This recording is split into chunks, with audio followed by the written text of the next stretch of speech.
ஆனா ரொம்ப நல்லவருங்க. அசிங்கம்னா என்னன்னு தெரியாது. மணி ஆகுதா பாத்துக்குவாரு, சரியான நேரத்துக்கு வந்து வள்ளியெல்லாம் இன்னைக்கு 12:10 வந்துருச்சு வெளியில. அம்மா எவ்வளவு நேரம் சென்று அந்த நேரத்தை கடைபிடிக்கிறதுல தப்பா பேசாததுல உண்மையிலே இந்த கோமாளி மாதிரி எந்த கோமாளியும் இல்ல. ஆமா எல்லாம் சொல்றா, நிறைய சொல்றா. நானும் இன்னைக்கு பார்த்தேன், ஒரு வார்த்தை கூட பேச மாட்டேன். வரட்டும் பாப்போம்.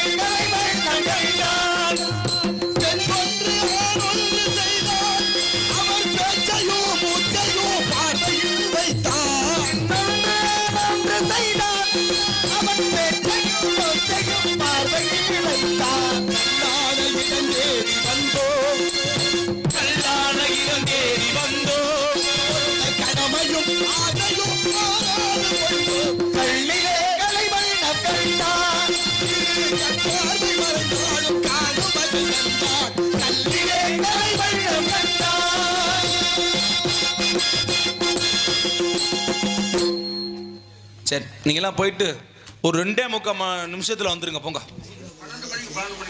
மரியாதை போயிட்டு வாங்க, கிளம்புங்க. போயிட்டு ஐயா வணக்கம். வாங்க சாமி. வணக்கம். நல்லா இருக்கீங்களா? நல்லா இருக்கீங்களா? என்ன இந்த பக்கத்து வந்திருக்கீங்களா? உங்களை எல்லாம் பார்த்துட்டு போலான்னு வந்தேன். எங்கெல்லாம் பாக்குறீங்க? எங்க இருந்து போய் எவ்வளவு தூரம் வந்தீங்க? எல்லா பக்கம் போய் பாக்குறேன். எல்லா பக்கம் பாக்குறீங்க? வட மாவட்டத்துல இருந்து ஒரு காவல்துறை அதிகாரி உதவி ஆய்வாளர் எனக்கு தொடர்பு கொண்டு, ஐயா உங்க காணொலியை பாக்குற எல்லாரையும் பத்தி பேசுறீங்க, எங்களையும் கொஞ்சம் பேசுங்க. ஓஹோ, எங்களையும் நிறைய கஷ்டங்கள் இருக்கு, எங்களுக்கு இருக்கிற பிரச்சனையும் கொஞ்சம் பேசுங்களேன்னு சொல்ற அளவுக்கு மாறி இருக்கு இந்த நாடு. ஆமா, அப்ப நல்லார் ஒருவர் உரலே அவர் பொருட்டு எல்லோருக்கும் பெய்யும் மழை. எல்லோருக்கும் பெய்யும் மழை. நல்லார் ஒருவர் உளரே அவர் பொருட்டு எல்லோருக்கும் பெய்யும் மழை. தமிழ் எழுத்துக்கள் தெரியுமா? எழுத்து தெரியுமே. எத்தனை இருக்கு? எழுத்து இருக்குல்ல. அதான் எத்தனை எழுத்து இருக்கு? அதான் இருக்குல்ல, 247 உயிரெழுத்து. உயிரெழுத்து 12, மெய்யெழுத்து 18, உயிர்மெய் எழுத்து 214. ஆக உயிரெழுத்து ஆனா ஆவண்ணா ஈனா ஈயன்னா ஊனா ஊவண்ணா ஏனா இருக்கு. ஏன்னா ஐயன் இருக்கு. ஐயனா ஐயன்னா இருக்காது. ஏன் இருக்காது? ஆயுத எழுத்து ஐ இல்ல. என்னடா புது குழப்பமா இருக்கு? ஆமா, ஆயுத எழுத்து ஐயன்னா. ஆயுத எழுத்து என்னது? ஒண்ணுது இல்ல. ஆயுத எழுத்து என்னது இல்ல? ஆயுத எழுத்து 3 புள்ளி. அதுதான் நானும் சொல்றேன். இப்ப ஐயன்னான்னு ஒண்ணு சொன்னீங்க, அது அக்கா பார்த்தோன்னா ஐயன்னா, அதுக்கப்புறம் ஐயன்னா தானே. அக்கனாவுக்கு அடுத்த ஐயனா இருக்கு. சரியா இருக்கீங்க, பரவாயில்ல. சோதிச்சு பார்த்தேன்.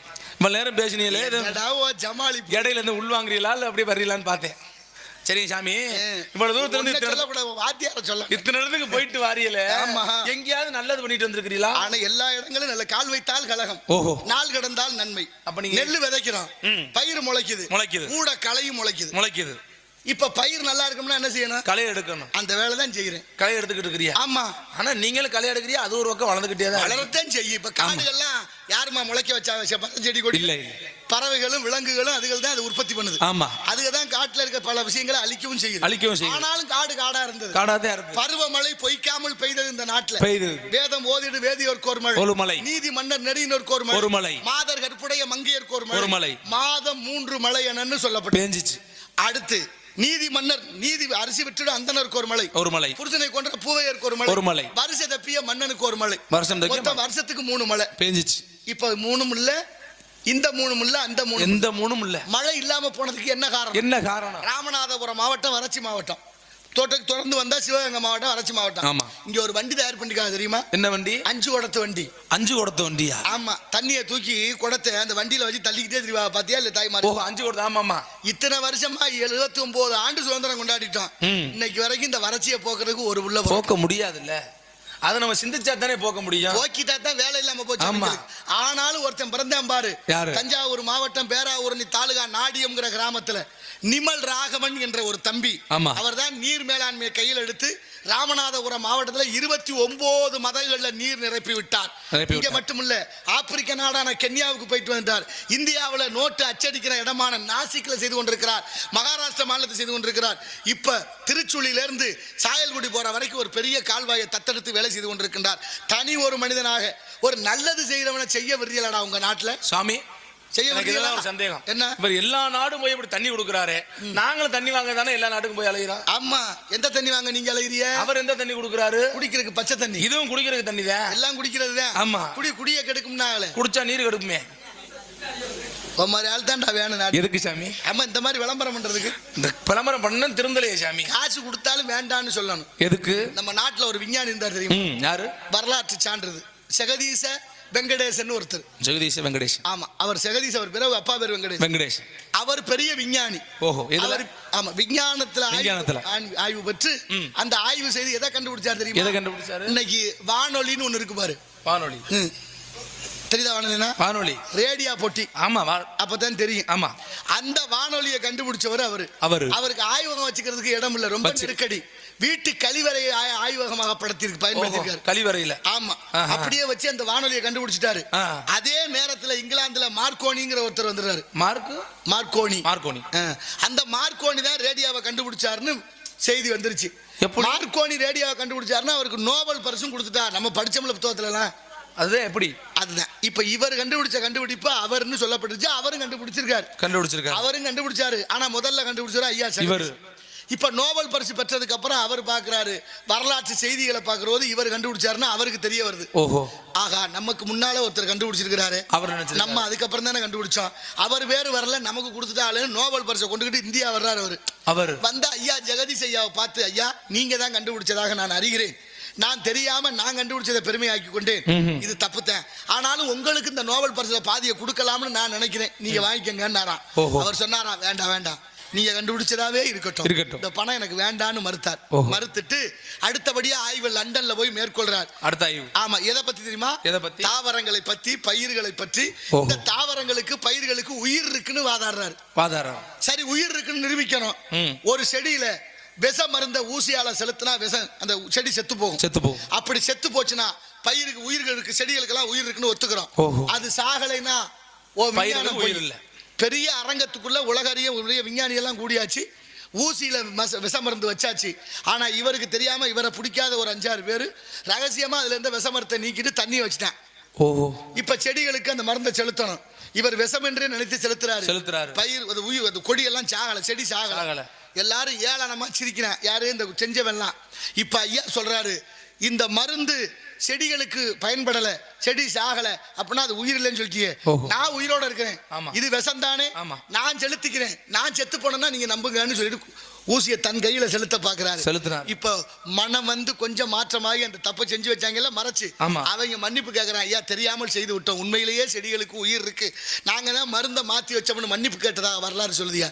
எத்தனை கதைகளும் காரணங்களும் இந்த மண்ணுக்காக, மொழிக்காக தியாகத்தை இழந்திருக்கிறோம் நம்ம. ஆமாங்க சாமி. ஆனா நீ எல்லாம் என்ன பண்ற? நாங்களும் நிறைய இந்த தலைமுடி இப்படி இருக்கு. என்னங்க சாமி, என்ன இப்படி வச்சிருக்க? கொஞ்ச நேரம் அசந்து தூக்கிட்டு அவங்க யாரும் சொல்லியா பார்த்துட்டாங்க சாமி. என்னத்த தடவுனாயில நிக்க மாட்டேங்குது சாமி. அது வாட்டுக்கு பொசுக்கு இங்கேயே அப்படின்னா என்ன ஆக போகுது தெரியல சுவாமி. இப்படித்தான் எங்க நாட்டுல ஒருத்தர் இருந்தாரு. என்ன? ஒருத்தர் பேர் குண்டேலா.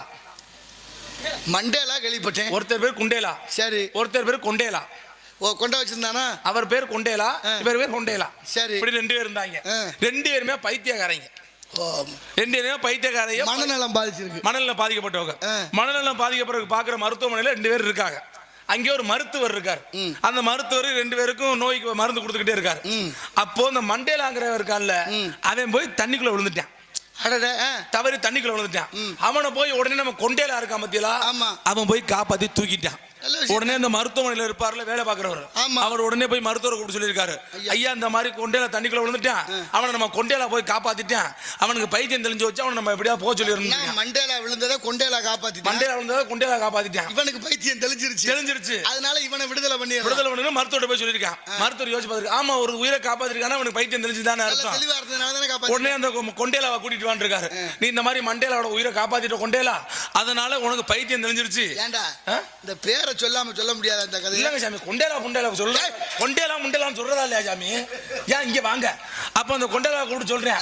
எவ்வளவு உயர்வா சொன்னேன். நானும் இப்ப சரியா தான் சாமி சொல்றேன். கொண்டேலா தண்ணிக்குள்ள உரிமையா பேசு. கொண்டேலா தண்ணிக்குள்ள விழுந்துட்டு அதெல்லாம் தெரியுது.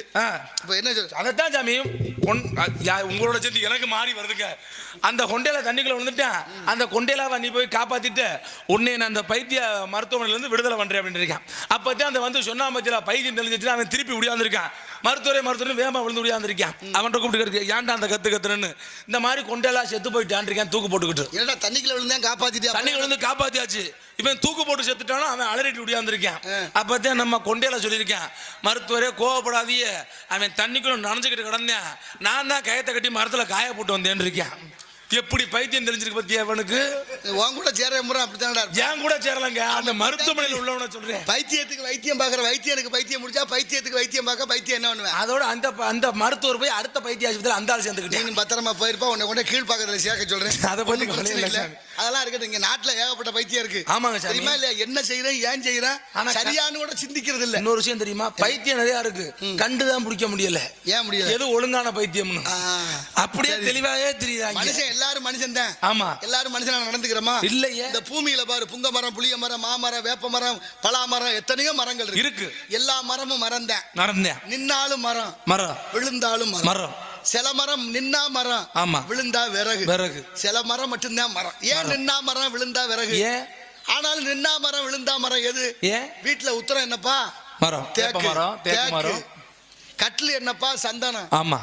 சன்னல் என்னப்பா? படாக்கு. ஆமா. கோங்கு, கமுகு அப்படிங்கிற நல்ல மரங்களை எல்லாம் விழுந்தாலும் மரம், நின்னாலும் மரம். அது மாதிரி தான் மனுஷனும். சில பேர் நின்னாலும் மனுஷன், விழுந்தாலும் மனுஷன். இருந்தாலும் நல்லது செஞ்சுட்டு விழுந்தா மனுஷன். ஆமா. கெட்டது செஞ்சு விழுந்தா அவனு விறகு சமம். அவரவருடைய எண்ணமும் வாழ்க்கையும் தீர்மானிக்கிறது. ஆமாங்க சாமி. குணம் நாடி குற்றம் நாடி அவற்றுள் மிகை நாடி மிக்க குழல் நாடு வள்ளுவர். சாமி, நீ நாடி சொல்லும் போது எனக்கு ஒரு விஷயம் ஆகுறது. என்ன? இப்ப நம்ம நாட்டுல ஒருத்தர் டீ கடை போறான்னு வச்சுக்கோங்க. இப்ப நம்ம ஊரை எடுத்துக்கிடுவான். இந்த ஊர்ல ஒருத்தர் தேனி கடை போடுறாருன்னா பக்கத்துல இன்னொருத்தர் என்ன பண்ணுவேன் நினைக்கிறியா? நானும் ஒரு கடை போடுறேன்னு போடுவேன். இன்னொருத்தன் டீ கடை தான் போடுவேன். பக்கத்துல நான் ஒரு மல்லிகை கடை வைக்கிறேன், பன்னு ரொட்டி வைக்கலாம் வைக்க மாட்டேன். அவனும் டீ கடை தான் போடுவேன். இதே மாதிரி நம்மளால ஒருத்தன் வெங்காயம் வித்துருக்கான் சாமி. வெங்காயம் வித்தவன இன்னொருத்தன் பாத்துக்கிட்டே இருந்திருக்கேன். என்ன வெங்காயம்? அவன் வந்து சின்ன வெங்காயம் சாமி. சின்ன வெங்காயம் வித்துருக்கேன். அதான் எந்த வெங்காயம்னு கேட்டேன். எந்த வெங்காயத்தை கேக்குறியா? இல்ல ஏதோ வெங்காயம். வெங்காயம் என்ன வெங்காயம்? வெங்காயம் இல்ல, வெங்காயம் அந்த வெங்காயம் இல்ல, வெங்காயம் சாமி. இந்த வெங்காயத்தை நான் சொல்லிக்கிட்டு இருக்கேன். நான் எந்த வெங்காயத்தை சொல்லிக்கிட்டேன்? பெரிய வெங்காயமா சின்ன வெங்காயமாடா? சின்ன வெங்காயம் தான். சரி சொல்லு. அந்த வெங்காயத்தை வித்துக்கிட்டு இருந்திருக்காரு. வித்துக்கு இருந்தாரு. இன்னொருத்தன் பாத்திருக்கேன், இவன் வெங்காய கடை போட்டிருக்கேன், இவனுக்கு எதிராக நம்ம ஒரு கடை போடணும் அப்படின்னு போய் இவன் பூண்டு கடை பக்கத்துல போட்டிருக்கேன். இவன் வெங்காயம், அவன் பூண்டு. சரி, வெள்ளை பூண்டு. இவன் வெங்காய கடை, அவன் வெள்ளை பூண்டு கடை போட்டிருக்கான். அப்படியா? ரெண்டு வியாபாரம் ஓடிக்கிட்டு இருக்கு. அப்ப இவன் பாத்திருக்கேன், நம்ம நாட்டுல இவனும் பக்கத்துல கடை போட்டிருக்கேன், நம்ம பொறுக்கிற வெங்காயத்தை அயல்நாட்டில் கொண்டு வித்துட்டு வந்துடும் கப்பல் எடுத்துட்டு கிளம்பியிருக்கான். போன இடத்துல அந்த கப்பல்ல தொழில் கோளாறுனால கொஞ்சம் கோளாறு ஆயிருது. கப்பல் கோளாறு ஆயிருது. கப்பல் இன்னொன்னுனால பக்கத்துல ஒரு தீவு இருந்திருக்கு. அந்த தீவுல அந்த வண்டியை கொண்டு ஓரம் கட்டிட்டு இருந்த வெங்காயத்தை புள்ள இறக்கி. கப்பல் தான் கோளாறா போச்சு. அப்புறம் எந்த வண்டியை கொண்டு அங்க? அந்த கப்பல் வண்டியை தாங்க தள்ளி கொண்டு நிப்பாட்டிருக்க. கம்பியை போட்டு உனக்கு வண்டியாடா? அது வண்டியா குண்டியாதமா போயிட்டு போகுது. கொண்டு தள்ளி வண்டி ஓரமா நிப்பாட்டியாச்சு. நிப்பாட்டி அதுல உள்ள வெங்காயத்தெல்லாம் இறக்கி அந்த இருக்குல்ல தீவு, அந்த தீவுல போய் வித்துருக்கேன். ஒரு வயலும் வாங்கல. என்ன காரணம்னா அங்க உள்ள அரசர் சொன்னாத்தே அங்க உள்ள ஆளுகளை வாங்குவாங்களாம். அரசன் போய் சொல்லியிருக்கேன், ஐயா அந்த மாதிரி ஒரு நாட்டுக்கு வைக்க வந்தேன், ஒருத்தன் வாங்க மாட்டேங்கிறேன், ஏதாவது முடிவு பண்ணுங்கன்னு. இது என்னதுன்னு கேட்டிருக்கேன். இதுதான் வெங்காயம். வெங்காயம்னா என்ன? இது சாப்பிடக்கூடியது ஐயா, சாப்பிட்டா நல்லா இருக்கும்னு நீ சமைச்சு கொடு, நல்லா இருந்தா இதை நான் வாங்கிக்கிறேன் இருக்கேன். அந்த ஆளும் சமைச்சு அந்த அரசரை கொடுத்துருக்காரு, சாப்பிட்டு இருக்காரு. அருமையா இருக்கு. இது எவ்வளவு அப்படின்னு கேட்டிருக்காங்க. ஒரு வெங்காயத்துக்கு ஒரு தங்க கட்டி கேட்டிருக்கேன். சரி, ஒரு வெங்காயத்துக்கு ஒரு தங்க கட்டி. இருக்கிற வெங்காயத்தை இங்க விட்டு ஒரு தங்க கட்டியா கொண்டாந்து நம்ம ஆளு கரைக்கு வந்துட்டா மேல. சரி, இத பூண்டு வித்தேன் பாத்துக்கிட்டே இருந்திருக்கேன். அந்த வெள்ளை பூண்டு வித்தா மத்தியெல்லாம் அந்த வெள்ளை பூண்டு வித்தேன் பாத்துக்கிட்டே இருந்திருக்கேன். இவன் வெங்காயத்தை கொண்டு இதே மாதிரி தான் வித்தான். அதே மாதிரி நம்ம இந்த பூண்டு வெள்ளை பூண்டை கொண்டு வித்து போடணும்னு இங்க இருந்து கடல்ல மறுபடியும் இவன் கப்பல்ல போயிருக்கான். அந்த வண்டி கோளாறாயி நின்னுச்சு. இவன் வேணுக்கு முன்னே கொண்டு அங்க நிப்பாட்டி போட்டு இருக்கிற பூண்டெல்லாம் வெளியெடுத்து வித்திருக்கேன். அப்போ ஒருத்தன் வாங்கல. அரசர் கூப்பிட்டு என்னடா அதுன்னு கேட்டிருக்கா, சாப்பிடுறது அப்படின்னு அவர் சமைச்சு கொடுத்துருக்காரு. சமைச்சு கொடுத்துருக்கான், சாப்பிட்டுருக்காரு. பூண்டு நல்லா இருக்கு, இதுக்கு எவ்வளவு ஒரு பூண்டு அப்படிங்கிறீங்க. அப்பதான் வேற ஒண்ணுங்களையா, உங்க நாட்டுல எது விலை உயர்ந்ததோ அதை எனக்கிட்ட கொடுங்க, அதை கொடுத்துட்டு இந்த பூண்டை வாங்கிக்கேன்னு இருக்கேன். நம்ம ஆளு யோசிச்சிருக்காரு, நம்ம நாட்டுல என்ன விலை உயர்ந்தது? அன்னை ஒருத்தர் வெங்காயம் வைக்க வந்தேன், ஒரு வெங்காயத்துக்கு ஒரு தங்க கட்டி வாங்கிட்டு போனா, அப்ப வெங்காயம் தான் விலை உயர்ந்ததுன்னு இருந்த வெங்காயத்தை ஃபுல்லா இவன் கப்பல்ல ஏற்றி இவன் அனுப்பிச்சு விட்டுட்டான் திருப்பி. எதுக்கு இதை சொல்ல வரேன்னா, அடுத்தவன் இதை செய்யறான் சேர்ந்து போய் செஞ்சோம்னு இங்க நம்மளுக்கு செருப்படிதியா விழுகும். அடுத்தவன் செஞ்ச இடத்துல எப்போதுமே நம்ம செய்ய நினைக்க கூடாது சாமி. அது உனக்கு புத்தி இருக்கா? வேலையை சொல்றேன் சாமி, உனக்கு புத்தி இருக்கா? புத்தி இருந்தனாலதான் சாமி நான் சரியா செஞ்சிருக்கேன். எங்க செஞ்சிருக்கேன் சாமி? நான் ஒண்ணு சொல்லவா சாமி? அதெல்லாம் போட்டேன், சத்தம் கேட்டுச்சேன். 2 பெண்கள் உள்ளே. பெண்கள் நாமோதயம் என்னவோ? அவங்களுக்கு நாமோதல்ல சார். யாரா நீ? என்ன வந்தவன ஓதருக்கு வாதருக்கு நான் என்ன சொல்றேன்? முருகா பேர் என்னன்னு கேக்குறேன். பேர் வள்ளி குள்ளி. வள்ளி யாரு? ஓம் பேர் என்ன? என் பேர் வீரத்தேவன் சாமி. அப்பா தட்டானை தொட்டவன் கெட்டான். தட்டானை தொட்டவனை தொட்டவன் கெட்டான். தட்டானை தொட்டவனை தொட்டவன் கெட்டான். என்னன்னு சொல்லு பாப்போம். என்னன்னு சொல்லுங்க பாப்போம். தட்டானா யாரு? தட்டானா யாரு? என்னடா நான் கேட்டதே என்கிட்ட கேட்டுக்கிட்டு இருக்கேன். அப்புறம் நான் கேட்டதானே சாமி நீங்க சொல்றியா? இப்ப நான் உங்களை தானங்க கேட்டேன். நான் கேக்குறது உனக்கு புரியுதா? நான் கேட்டது உங்களுக்கு புரியுதா இல்லையா? தட்டான தொட்டவன் தட்டான் கெட்டன்னு சொன்னேன். இல்ல அப்படி இல்ல. தட்டானை தொட்டவன் கெட்டான் போட்டிருக்கீங்க. தட்டாவன் தொட்டவன் தட்டான். அட இருங்க உங்களோட நானும் கிறுக்கு போயிடாரு பொறுக்கு இருக்கு சாமி. தட்டான தொட்டானா தொட்டவன தொட்டா ஒருத்தன் அவன் கெட்டு போயிட்டான். அதான் என்ன நான் உங்கள்ட்ட கேட்கிறேன். நானும் கேட்டேன். அதான் நானும் கேட்கிறேன். விளங்கிரும்டா. ஓ மாதிரி ஆள் தாண்டா நாட்டுக்கு தேவை. அப்படி இருந்தா அதை விட தட்டான்னா என்ன? தட்டானா என்ன? இந்த பறக்கக்கூடியதுதான் தட்டான். சரி அதுவும் தட்டான். ஆமா. அதை விட இன்னும் ஒருத்தர் யாரு? தட்டான இன்னும் யார சொல்லலாம்? இன்னொன்னு சொன்னது சரியான பதில் தான். ஆமா. தட்டான்ங்கிற ஒரு உயிரினம் பறக்குது. அதை சின்ன பிள்ளைல புடிச்சு வால்ல கச்ச கட்டி கயத்தை கட்டி விட்டு அது வாடு பறந்து போச்சு. அதுக்கு பெரும் பாவம். ஆமா. அதுக்கெல்லாம் தண்டனை உண்டு. எங்க? ஆமா. மேலையா? ஒன்னும் பிரச்சனை இல்லை சாமி. பாதியா பிரிச்சு வாங்கிக்கிருவோம். ஆமா ஆமா. சரி அடுத்து இன்னொரு தட்டான்னு சொன்னா இன்னும் யாரும் சொல்லலாம்? ஒரு தட்டான் தான் சொல்றது சாமி. தட்டான் அது உயிரினம். சரி ஒரு பறக்கிற பூச்சி அது. ஆமா. வேற என்ன இருக்கு தட்டான்? ஆனா ஒரு தட்டான் தான் நான் பாத்திருக்கேன். நீ என்னடா சவடால் பேரு இவ்வளவு? சத்தியமா மாமா ஒரு தட்டான் மாமா பாத்திருக்கேன். யாரா மாமா? ஏன் மாமா கோவப்படுறியா? டேய் சரி விடுங்க சகல. ஏன் கோவப்படுறியா? ஐயே சரி மச்சான் சொல்லுங்க. கேவலப்படுத்திடுங்க. சரி நீ என்ன காவலாளியா காவாலி பேல? சரி சொல்லுங்க சித்தப்பா. சரி சொல்லுங்க. வந்ததான் வந்துட்டு சொல்லிட்டு போங்க. ஏண்டா நம்பி தானே உங்க அப்பா? ஆமா. அப்படி என்ன கொண்டு சேர்த்துக்கிட்டு இருக்க நீ? சரி கோவப்படாத. தெரியுதா? நல்லா தெரியுதா? என்ன தெரியுது? நீங்க எங்க பெரியப்பா. விளக்கும்டா. உன்னை எல்லாம் இந்த நாட்டுல வச்சிருக்க பாரு. முதல்ல எங்க பெரியப்பாக்கு இப்படிதான் தலையில முளைச்சிருக்கும். உனக்கு முளைக்கிற மாதிரி எனக்கு முளைக்காது. மனுஷனாடா நீ. பக்கத்துல வேம்பத்தூர்னு ஒரு ஊர் இருக்கு. அதுக்கு அடுத்து இடைக்காட்டூர்னு ஒரு இருக்கு. மாமா ஒரு நிமிஷம். தட்டான விட்டுட்டு அதை சொல்லிவிட்டு அதுக்கப்புறம் வேப்பம் ஊருக்கு போங்க. மாமா மச்சான் என்ன போட. சரி வாங்க வாங்க வாங்க சாமி. என்ன குண்டி மூட 90 இருக்கு. வாங்க நீ சொல்லுங்க. என்ன சொல்றேன்னு கேட்காம நீ பாட்டுல மாமன் சித்தப்பா இருக்குது. சரி சரி சொல்லுங்க சார். எந்த உறவு யாருக்கு என்ன உறவு? எந்த உறவும் கிடையாது. இல்ல இல்ல இல்ல. அவ சொல்றத கேளு. சரிங்க சார். தட்டானை தொட்டவனை தொட்டவன் கெட்டான். தட்டான்னா பறக்கிற ஒரு பூச்சி. ஆமா. அது தட்டான். ஆமா. அடுத்து தட்டான்னா யாருக்கு தெரியுமா? யாரு? பொற்கொள்ளர்னு ஒருத்தர் இருக்கார். ஆமா. இருக்காரா? பொற்கொள்ளர். அவர் பேருக்கு என்ன? அவருக்கு தட்டான்னு சொல்லுவா. ஓஹோ. பொற்கொள்ளர்னா நகசீரா ஆசர் பத்தர். அவங்கள பத்தர தட்டான்னு சொல்லுவாங்க. இப்ப ரெண்டையும் தவிர்த்து தட்டான்னா என்ன அர்த்தம் இருக்கு? தட்டாங்கிற வார்த்தைக்கு வேற என்ன அர்த்தம் சொல்லலாம்? வேற என்ன சொல்லலாம்? சொல்லு. அதுதானே நான் கூட. ஆனா எல்லாத்துமே நானே சொல்லிதான். நீங்க எதுக்கு நானே ஓட்டு வந்தீங்க? நீ இப்ப என்ன சொன்ன? நீ இப்ப ஏதாவது சொன்னியா? நான் பத்தர்னு சொன்னேன்ல. நீங்க பொற்கொள்ளர்னு யாருக்கா தெரியுமா? புள்ளைய கொண்டு நினைச்சுக்கிட்டு இருப்பாங்க. நான் அது எதுல என்ன சொன்னேன்? இப்ப பத்தர்னு சொன்னதெல்லாம் உங்களுக்கு புரிஞ்சிச்சு. எப்படி சமாளிக்கலாம் பாருங்க. சரி ஒரு விஷயத்தை கேட்கறோம். கேளுங்க. மறுக்காம கொடுக்கறவருக்கு என்ன சொல்லுவோம்? மறுக்காம கொடுக்கறது பேர் தர்மம். டேய் எந்த வார்த்தையை பேசிக்கிட்டு இருக்கிற நீ? ரொம்ப எல்லாம் வேற மாதிரி பேயின. சரி சரி சொல்லு. நான் உனக்கு தெளிவாவே எடுத்து சொல்றேன். தெளிவா தாங்க நானும் சொல்லி. ஒரு பொருளை கேட்கறோம். அவர் மறுக்காம கொடுத்தாருன்னா அவருக்கு என்ன சொல்லலாம்? கொடை வள்ளல். அட என்னது ஏதான் கோத்தங்கம்மா சொன்னாங்க. இதங்க சொன்னாங்க. சொல்லுங்க. தெரியல இல்ல. ஆமா. அதுக்கு தான் எப்போதுமே ஒருத்தர் சொல்லும் போது கவனமா கேட்டுக்க. சரி சொல்லுங்க. அப்புறம் நான் தான் சொன்னேன்னா சரி உன் பல்ல கழட்டி கையில கொடுத்து போடுவேன். ஏற்கனவே கலந்து போய் தான் கிடக்கு. சொல்லுங்க. அப்ப சொல்றதுக்கு தான் அப்படின்னா மறுக்க மாட்டான். தட்டாம கொடுப்பேன்னு அர்த்தம். ஓஹோ புரியுதா? எதை கேட்டாலும் தட்ட மாட்டான். சொன்ன பேச்சு கேட்பேன். எந்த சொன்னாலும் தட்டி கழிக்க மாட்டேன் அப்படின்னு சொல்றமா.